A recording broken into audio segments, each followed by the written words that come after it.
Do you know what the outcome of this is? They're gonna go to federal prison. Federal prison. A man once tried to throw another human being over the top of the octagon like a bag of trash. Another guy showed up to a UFC fight wearing what was basically a Speedo, and one fighter grabbed his opponent's junk so hard during a sanctioned bout that it led to an entirely new rule about keeping your hands out of another man's shorts. Every single rule in the UFC rulebook exists because some absolute maniac actually did the thing.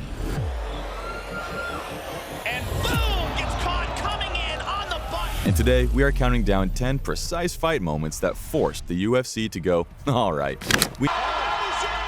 But before we get into it, the number one spot on this list involves a death, and it changed MMA forever. So stick around for that, because it is the single most important rule change this sport has ever seen. Number 10. GSP got greased, and everyone lost their minds. So before UFC 94, a fighter's corner was allowed to rub Vaseline on their guy's face between rounds. Makes sense, right? That's from opening up, standard stuff in every combat sport. Nobody had a problem with it for years. But during George St. Pierre's welterweight title defense against BJ Penn in January 2009, cameras caught something that made Penn's camp go absolutely ballistic.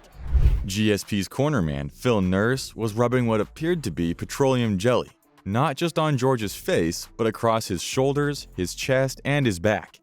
And if you have never felt Vaseline before, that stuff is slippery as hell, which means trying to grapple with a guy who is basically oiled up like a bodybuilding contestant is borderline impossible.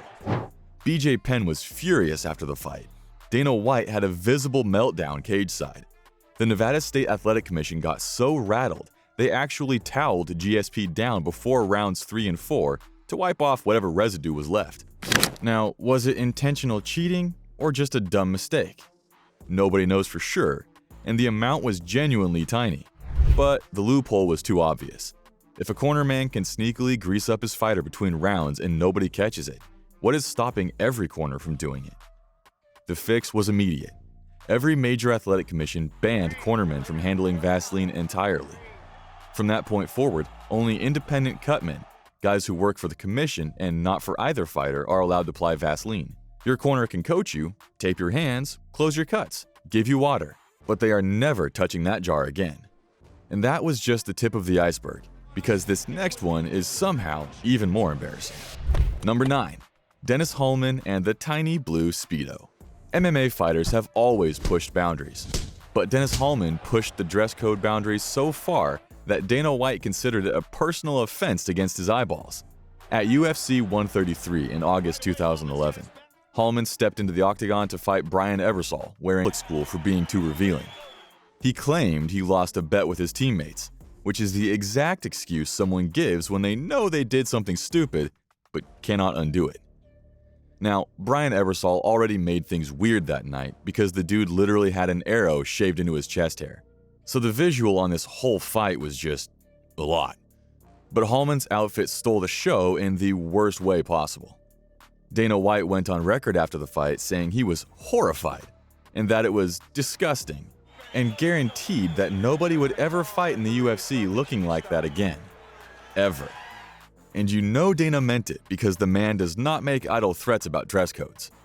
The thing is, Hallman actually won his next fight after that, picked up a clean submission, and still got released from the UFC.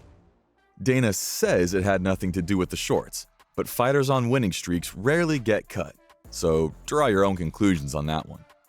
To this day, if you Google Dennis Hallman, the top autocomplete suggestions are Speedo and shorts.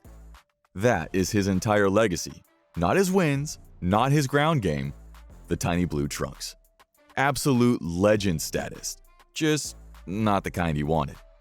But this next rule is one that fans have been screaming about for over 2 decades, and it actually cost the greatest fighter in UFC history his perfect record. Number 8. The dumbest rule that ruined John Jones' record. The 12-6 elbow ban is probably the most mocked rule in MMA history, and the story of how it got banned is even dumber than you think. So there is this legend that Joe Rogan has repeated on commentary for years, which says that when the unified rules were being drafted around the year 2000, athletic commissioners saw karate guys breaking stacks of ice with downward elbows on TV, and freaked out thinking someone would do that to a human skull inside the cage. And while that story is partially true, there is more to it. Big John McCarthy, who was literally in the room when the first unified rules were created, explained on Joe Rogan's podcast that a specific fight actually triggered the ban.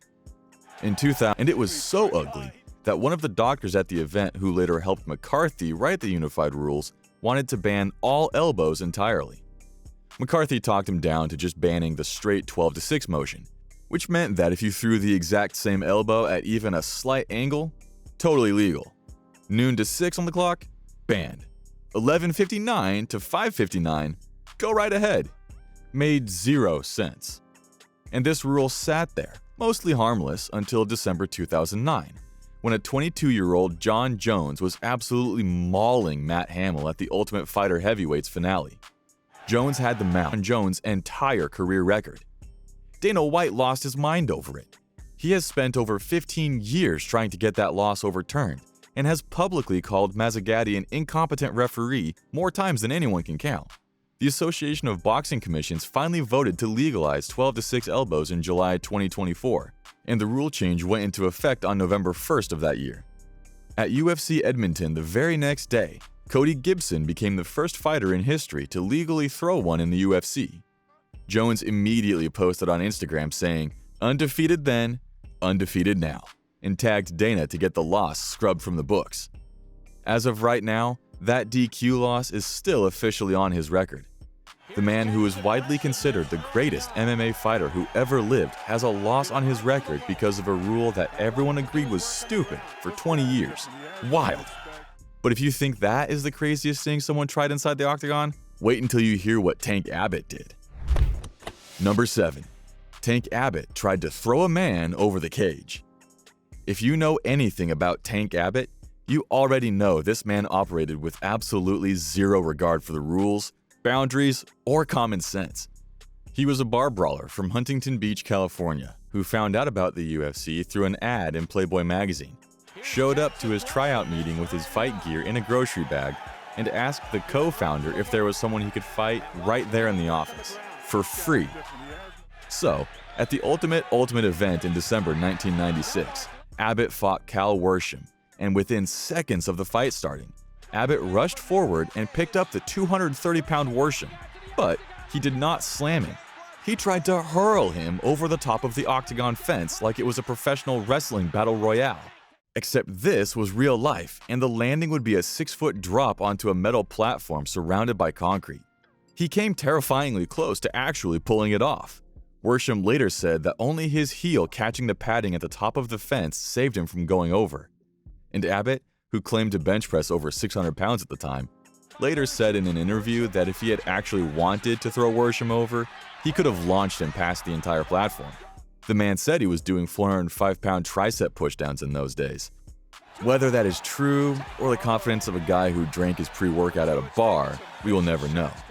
Abbott won the fight anyway, but Big John McCarthy immediately implemented a rule making it a disqualification to attempt to throw your opponent over the cage, which also led them to realize that grabbing the fence should probably be banned too, another rule that fighters still get warned about constantly to this day.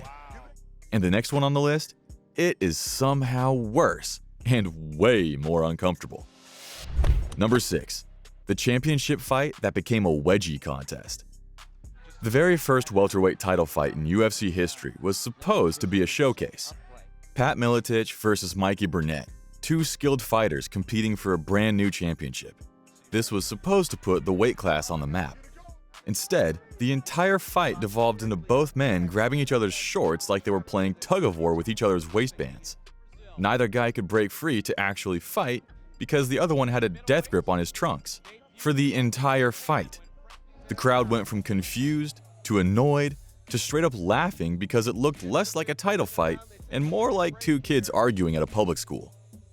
Big John McCarthy had the worst job in the building that night because he kept having to fix Burnett's shorts, which meant getting his hands dangerously close to areas that no referee should ever have to go near during a live broadcast. Meanwhile, fans in the arena got a crystal clear view of Miletich's right butt cheek hanging out for the world to see. Short grabbing was banned immediately after that fight. fighters have been unable to use their opponent's clothing for grip or control ever since, which seems obvious in hindsight, but apparently needed to be stated explicitly because two grown men turned a title fight into a wardrobe malfunction. As a side note, Miletich's shorts from that fight, which happened to be the first UFC shorts ever to feature the Tap Out logo, reportedly sold on eBay in 2015 for over $1,500. Someone paid $1,500 for shorts that spent an entire fight getting yanked and stretched by another man's fists. Collector's items hit different in MMA. But the next entry is where things get genuinely serious, because the early UFC had a rule so reckless it almost ended the sport before it started. Number 5. The night that gave birth to TKOs. The original UFC in 1993 had 3 ways to end a fight, and only 3. Knockout, submission, or your corner throwing in the towel. That was it. The referee was decoration. He could not stop the fight no matter what was happening. And UFC co-founder Rorion Gracie wanted it that way because he believed the only real ending to a fight was total defeat. At the very first UFC event, this philosophy was immediately tested. When Gerard Gordeau head-kicked sumo wrestler Taylor Tuli so hard that one of the man's teeth went flying past the announcer's table, the original referee saw a guy in serious danger and stopped it. Rorion was upset. He did not want stoppages. Period. So, Rorion asked Big John McCarthy to referee from that point forward, and to follow the no stoppage rule without exception. McCarthy agreed, which brings us to UFC 2, Smith just deciding on his own that he was done. Nobody is entirely sure which one it was, but McCarthy walked away from that fight knowing he could not live with himself if he let something like that happen again. After the event, McCarthy told Rorion directly that he would quit if he was not given the authority to protect fighters. And because McCarthy was the only referee Rorion trusted, the co-founder had no choice but to agree. Starting at UFC 3, referee stoppages became official, and the concept of a TKO was born. If McCarthy had not drawn that line, there is a real chance this sport gets someone killed in the mid-90s, and the UFC never makes it to its 30th anniversary. One man's threat to quit may have saved the entire sport. And speaking of things that should have been banned way sooner than they were, number 4, the most uncomfortable win in combat sports history. While the UFC was slowly cleaning up its rules, other organizations around the world were still living in the Wild West. The International Vale Tudo Championship in Brazil held their first event in 1997, and they decided that groin strikes were perfectly legal. Because apparently, someone in that boardroom looked at a list of possible rules and went, nah, hitting a man in the balls should be fine. Former UFC fighter Gary Big Daddy Goodridge took full advantage. In his tournament finals match against Lucha Libre expert Pedro Octavio, Goodridge threw straight shots at Pedro's groin, dug his toes into Pedro's trunks to try to escape from bottom position, and at one point, literally grabbed a handful of his opponent's junk with his bare hand, which forced Pedro to crumble to the ground in agony. Goodridge won by stoppage. Imagine being the promotion that had to write that rule down. No grabbing your opponent's genitals. The fact that it was not already a rule tells you everything about how insane the early days of MMA were. The UFC had its own infamous groin moment at UFC 4 in 1994, when Keith Hackney repeatedly punched Joe's son in the groin from bottom position on live television. But it somehow took until 1997 for the UFC to formally ban groin strikes, mostly because of the political pressure from Senator John McCain's campaign to shut the sport down entirely. Sometimes it takes a senator calling your sport, quote, human cockfighting, before you decide to protect the family jewels. But if those fights were uncomfortable to watch, the next one was uncomfortable for a completely different reason. It was boring. Excruciatingly, painfully, historically boring. Number 3. 36 minutes of absolutely nothing. When Royce Gracie and Ken Shamrock rematched at UFC 5, the hype was real. These were the two biggest names in early MMA. Gracie had won the UFC 1 and UFC 2 tournaments. Shamrock had become the first UFC superfight champion. Fans expected an epic grappling war that would settle the rivalry once and for all. What they got was 36 minutes of a man lying on top of another man and doing almost nothing about it. Shamrock took Gracie down, settled into his guard, and just stayed there. He barely attempted any ground and pound, barely tried to pass guard, and mostly just focused on not getting submitted. He was so conservative and so passive that the fight became genuinely difficult to watch. And because there was no rule at the time allowing the referee to stand fighters up for inactivity, Shamrock had zero incentive to take a single risk. 36 minutes, over half an hour of competitive cuddling. The fight was eventually declared a draw, making it both the longest bout in UFC history and the first draw the promotion had ever seen. The fans hated it, the commentators hated it, and the UFC brass knew they had a massive problem on their hands because you cannot sell pay-per-views if your main event looks like two guys napping on a mat. Referees were immediately given the power to stand fighters up for inactivity starting at the very next event. The UFC rule set. Yeah, we get some questionable early stand-ups these days, but at least nobody can camp in someone's guard for 36 straight minutes ever again. That is a trade-off worth making. And yet somehow, even after fixing the inactivity problem, the UFC managed to have another massive scoring disaster almost immediately. Number 2. When they finally realized they needed judges. After the Gracie Shamrock snooze fest, the old UFC brass figured they had solved the problem. Referee stand-ups would prevent lay-and-pray. Time limits would prevent 30-minute marathons, therefore no more draws. Simple math. Except at UFC 7. Ken Shamrock faced Oleg Taktarov for the Superfight Championship, and despite the referee standing them up multiple times and repeatedly asking both men for action, the fight dragged on for 33 minutes without a finish. Shamrock later claimed in his autobiography that he did not want to hurt Taktarov too badly because they trained together, which is a genuinely confusing thing to say about a man you agreed to fight for a championship on pay-per-view in front of thousands of people. But the real problem was that there were no judges sitting cage-side. Nobody was scoring the fight round by round, which meant that when neither man could finish the other, the result was another draw. Another championship main event ending with zero resolution and an angry crowd. The UFC could not keep doing this. You cannot charge people money to watch a fight that ends with both guys shrugging and going home. The very next event became the first in UFC history to feature judges' scorecards and official decisions, along with a 15-minute time limit designed to push the pace. And in a twist of absolutely perfect irony, both semifinals and the final of the tournament at that event all went to a decision. The judges literally had to score 3 straight fights on their very first night. It was like the universe said, "You wanted judges? Fine, here is triple the work on day 1. But none of these rule changes come close to the significance of number 1, because this one did not just change a rule, it changed the entire conversation around fighter safety. Number 1. The weight cut that cost a life. Weight cutting is the single most controversial practice in combat sports. Fighters dehydrate themselves to dangerous levels, sometimes losing 15 or 20 pounds of water weight in a matter of days, just so they can weigh in at a lower weight class and then rehydrate before fight night to be the bigger person in the cage. Everybody in the sport knows it is unhealthy.